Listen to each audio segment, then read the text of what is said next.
બોલો સીતારામ સદગઈરાસ જય મામર જય શ્રી કૃષ્ણ અમરધામની ઝૂંપડી આવો પ્રસાદ લેવા ગરમા ગરમ ગિરનાર ખીચડી અને અમરધામ આશ્રમ હરમડિયાનો આનંદ હા જયસુખ બાપા લાલાભાઈ રમેશ બાપા સુભાષભાઈ મારી મોટી વહુ અને હું જો ભાઈ આમાં છે ને અત્યારે અંધારે કઈ મળતું નથી જેટલું મળ્યું ને એટલું પધરાવશું એટલે લાલ મરચા છે ડુંગળી છે ટમેટા છે ધાણા ભાજી આખું લસણ બટેટા પછી રાઈ જીરું મરચા બાદિયા થોડું ઘણું ઘટે છે એટલું ગોતી લેવું પછી તમાલપત્ર લીમડા ને લીલું લસણ ને હા તો તોય અખંડ આનંદ છે ને હા એટલે તમારે આવો આનંદ કરવો હોય થેલા ભરી ભરીને આવજો આવતા પછી હવે એમ કે ઘરે બેઠા બેઠા રહી ગયા એમ આખો દિવસ શ્રમ યજ્ઞ કરવાનો પછી પ્રસાદ બનાવવાની હોય છે અને પછી ખાવા પીવાની પછી ભજન કરવાના પછી એ નકરો આનંદ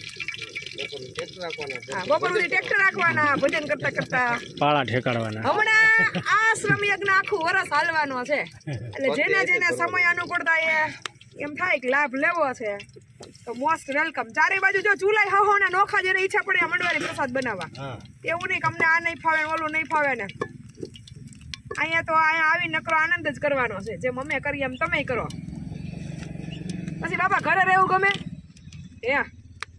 મને તો નથી ગમતું અને એમાંય મને આમ ખુલ્લામાં કોઈક રાખે ને તો હા મારા માટે જન્નત જેવું જીવન છે આપણું મસાલિયું પણ એમ છો આપણું મસાલિયું કઈ ઘટે ને અમારું હવે ભર્યું જો એને મસાલિયું ભરતા આવડી ગયું તો ઘરેથી કઈ શીખીને નહોતી આવી અહીંયા બધું મેં શીખડાવી મારું વહુને એટલે તમે તમારી વહુને કઈ ન આવડે તો હવે પ્રેમથી શીખડાવજો વડકા નો ભૂરક્યું વઘાર નો બળી જાય જોજો નહીં બળે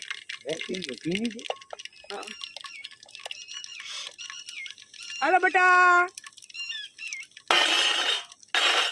બોલ બના પીરની જય અન્નપૂર્ણેશ્વરી પરમાદની જય વાહ રે વાહ જંગલમાં મંગલ એ ગિરનારી ખીચડી હેઠે ધરતી ને ઉપર આસમાન ને અમરમાનું ધામ આમાં કઈ ઘટે નકરો આનંદ આનંદ હો આમ જો અરે હા જોઈને મોઢામાં પાણી આવી જાય રીધમ જેવું કરો તીખી કેવું ખાવ છો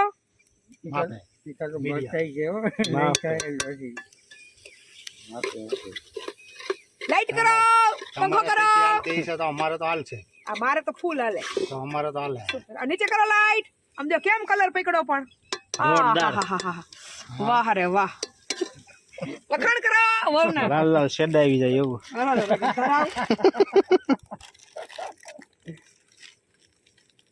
ખેલ્યું તો ખેલ્યું મીઠું પધરાવો સાવધાન એમ સાવધાન જ રહેવું પડે નકર ભેગું ન થાય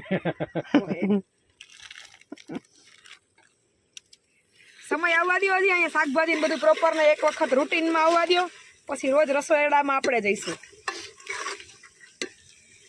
ચાંદલી આશ્રમે જેમ પ્રસાદી બનાવી એમ આપણે અહીંયા બનાવશું કા સુભાષભાઈ ભગવાનને આપણે બહુ પ્રાર્થના કરતા હતા ને કે ભગવાન એવો સમય આવશે તો રસોડામાં રહીને હું રોજ પ્રભુજીને જમાડીશ ભગવાન એવો સમય દઈ દીધો એક ડોલું ડબલા લઈને નવડાવા જતી ત્યારે એવી પ્રાર્થના કરતી કે અત્યારે મારી પાસે જગ્યા નથી નહીં તો તારે મારે ભેગા લઈ જાવ એમ એવો સમય આપી દીધો કા જે જેમ બાઈગું એના કરતા વિશેષ આપ્યું હું કેવું બેટા તમને ક્યાંક સાસુ વિશે બે શબ્દ બોલો સાસુ ના વખાણ કરો આખો દી વહુ ના વખાણ સાસુ ના કઈક વખાણ કરો આખો દી અમે વહુ ના વખાણ કર્યા વખાણ કરવા જેવું છે જ નહીં કઈ કારણ કે કઈ ઘટતું જ નથી સર્વગુણ સંપન્ન સાસુમાં મજા છે કઈ વધતું નથી એટલે તારું કહેવાનું એમ છે બેટા કે વો મારા હાહુ 32 લખણા એમ હે સર્વગુણ સંપન્ન એમાં હે ને અમુક કાઢ નાખવાનો માને થોડુંક શું કહેવાય જીપ લપસી ગઈ હતી એમ બયાન પાછું લેવું પડશે હાહુ ડખો થશે અમે બે બહુ આ પાણી નાખવાનું જ ને હા નાખો ને પછી જોયું જાય ના રે ના જોયું કેમ જાય ભાઈ જોવું તો પડે ને આપણે વળી પેટ્રોલ નો શીશો ભરી હોય કેટલું બધું પાછું એકલા સુધારવું બધું હજી ના હા પણ પાછું બધું પાણી ભરો છે પાછું એકલા બધું સુધારવું ને મારે વળી પછી કલાક હોઈ જાય. હાલો પાણી 2 બોટલો છે હે એકદમ મસ્ત રાડ જેવી ખીચડી બનાવીશ.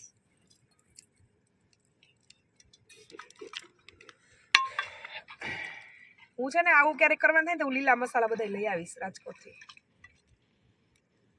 આ તો કાંઈ નથી બધા મસાલા હમણાં આપણા શનિવારે આવી તો કરવાનું થાય લેતા આવશું. એક કામ કરીએ તો બોર કરીએ ને તેથી ગિરનારી ખીચડી કરીએ રોટલા કરીએ દહીં કરીએ એવું કરીએ હે મસાલા વાળા રોટલા જો સમજે રાતે અહીંયા જ છીવી ગિરનારી ખીચડી ભરીને બનાવશું મસ્તીની હે હાલે ને અને લાપસી કઢી કરી નાખશું એક બાજુ લાપસી કઢી ને ગિરનારી ખીચડી મેનુ ફાઇનલ ભાઈ બોર કરીએ ને તે દી હે સુભાષભાઈ લાપસી કઢી અને ગિરનારી ખીચડી અને જેને લાપસી કઢી ખાવા હોય લાપસી કઢી ખાય જેને ખાલી ગિરનારી ખીચડી ખાય ગિરનારી ખીચડી ખાય.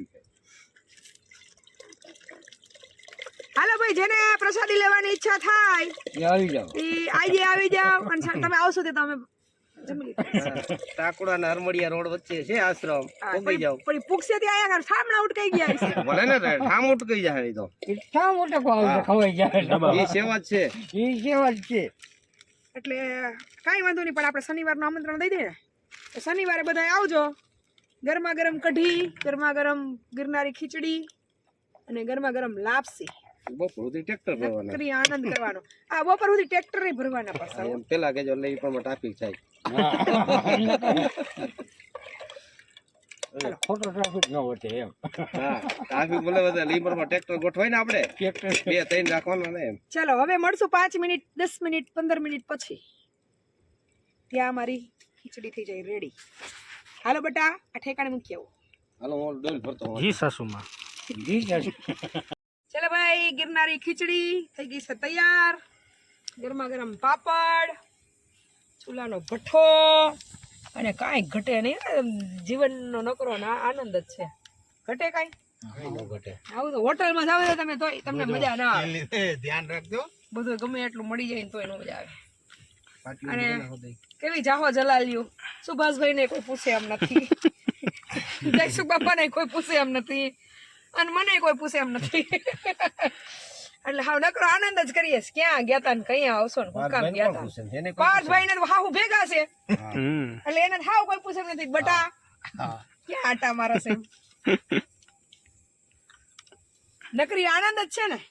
કોઈનું કઈ બાકી હોય નો થયું હોય તો કરતા નહીં પડતા નહીં લપમાં કા ખોટો ખોટો જીવનનો આનંદ હોયો જાય.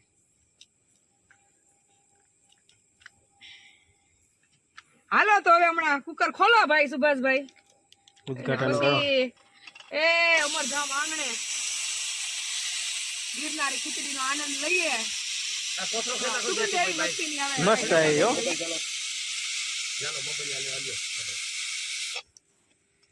એક જીવનની વાસ્તવિકતા છે. ભલે આપણે આનંદ કરીએ પણ આનંદ કરતા કરતા જે શાંતિ તમને કુદરતના શરણે મળે ને એ જગતના ક્યાંય ખૂણે ના મળે. વહેલું નહીતર મોડું સ્વીકારવું તો પડશે. જીવનમાં આનંદ શાંતિ અને સ્વસ્થ નિરોગી જીવન જીવવું હોય ને તો આપણે વહેલા નહીં તો મોડું કુદરતને શરણે થવું જ પડશે. એમાં કોઈ શંકાને સ્થાન નથી. આધુનિકતા પ્રમાણે જીવવું જોઈએ ચાલવું જોઈએ પણ જીવનને સમયે સમયે પ્રકૃતિના ખોડે માણવું પણ જોઈએ. આપણે એટલી આંધળી દોટ મૂકીને આ બધું ભૂલી ગયા છીએ એટલે ડિપ્રેશનના ટીકડા ખાવા પડે છે અને દરેક લોકોનો એક સ્પેશિયલ ડિપ્રેશન માટેનો ડૉક્ટર રાખવો પડે. એટલે સમયે સમયે બધું ભોગવવું જોઈએ. ભગવાને આ યુગ આપણને ભોગવવા માટે સુવિધાઓ આપી છે પણ એટલો એનો અતિરેક પણ ન હોવો જોઈએ કે આપણને એસીમાં ડિપ્રેશનના ટીકડા ખાધા વગર નીંદર ન આવે. એટલે આવો નિજાનંદ ડાયરેક્ટલી ઇનડાયરેક્ટલી તમે અમારી સાથે માણતા રહેજો.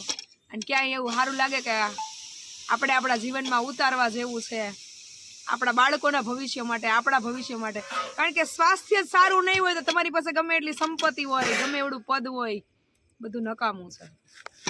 એટલે કોઈ વસ્તુનો અતિરેક ન થાય એમ જીવનને આનંદ કરવાનો ને માણવાનો. થોડી હલાવો, ચમચો જો હે ને હલાવવા. હા રહ્યો પાછળ. એ તમે સે ઢીલી રાખી છે ને એટલે એકદમ મસ્ત થઈ ગઈ છે રાડ જેવી ખીચડીની કીધું તો રસદાર ખીચડી, રસ્સાવાળી ગિરનારી ગરમા ખીચડી, ગરમ ખીચડી, ઠંડી ઠંડી છાશ, પાપડ, એ ઓલો પાપડ. ડુંગળી કોઈને ખાવી સુધા ડુંગળી. હા ડુંગળી સુધારવી પડશે. અને જ્યારે ખરેખર પ્રકૃતિના શરણે આપણા વડવાઓ જીવન જીવતા હતા ત્યારે કોઈને ડાયાબિટીસની કે બીપીની કે માનસિકની દવા નહોતી લેવી પડી, કોઈ આવા રોગ નહોતા અને ખૂબ સારું નિરોગી જીવન 80 વર્ષે હાલતા ફરતા એ બધું કામ કરતા કરતા જીવતા હતા. જ્યારથી આપણે આધુનિકતા અપનાવી, ભલે અપનાવી, સમય સંજોગોને આધીન ભોગવવું જોઈએ, પણ જે મેઇન છે કુદરતનું શરણું એ છોડીને કાંઈ ન કરાય. અને એટલે જ મેં પ્રભુજીના અને રિધમના આવનાર ભવિષ્યને ધ્યાનમાં રાખીને જ મેં નક્કી કર્યું કે અત્યારથી જ કુદરતના ખોળે વયા જાવ, નહીતર વહેલા નહીતર મોડું જવું તો પડશે જ. બરાબર ને સુભાષભાઈ? તો ચલો આવી જાઓ બધાય પ્રસાદ લેવા. અમે 4 જણા છીએ પણ એક કુકર એક ખીચડી બનાવી છે. હા, અહીંયા લાઈટ નથી, પંખો નથી, પણ આનંદ અપાર છે. કા પાર્થભાઈ? અને મને ખૂબ ગમે આવું જીવન, ખુલ્લા આકાશમાં. ઈશ્વરે બધાને જીવન આપ્યું જ છે, પણ ક્યાંક ને ક્યાંક આપણે આપણી આંધળી દોટમાં જીવનનો સાચો આનંદ માણવાનું ભૂલી જઈએ છીએ. અને જે આનંદ મળતો નથી, જ્યાં શાંતિ નથી મળતી, એ ઉત્પાત ઉછીનો લઈએ છે. એટલે હાલો આનંદ કરો. તમે અમારા ભેગા, આમ નહીં તો આમ. અને ક્યારેય સમય મળે તો આવજો. ગિરનારી ખીચડી ખાસ ખાવા. ખીચડીમાં આનંદ છે, જે pizza, hot dog, burger, Manchurian, dosa, pav bhaji એમાં નથી. લાખો રૂપિયાના બિલ તમે ચૂકવો વૈભવી લાઈફસ્ટાઈલના, તો આવો આનંદ ન મળે. મળે ન મળે. નિજાનંદ છે આ. અને આ તો અમરધામ ને આંગણે છે એટલે અલગ જ ઉર્જા. ચલો હવે આ આનંદને અમે માણીએ અને તમને બધાને ભગવાન આવો આનંદ આપે એવી અમરમાને પ્રાર્થના કરીએ. અને આજના વ્લોગને આપણે અહીંયા વિરામ આપીએ. બધાને જય મા અમર, સીતારામ, સદૈદાસ, જય શ્રી કૃષ્ણ.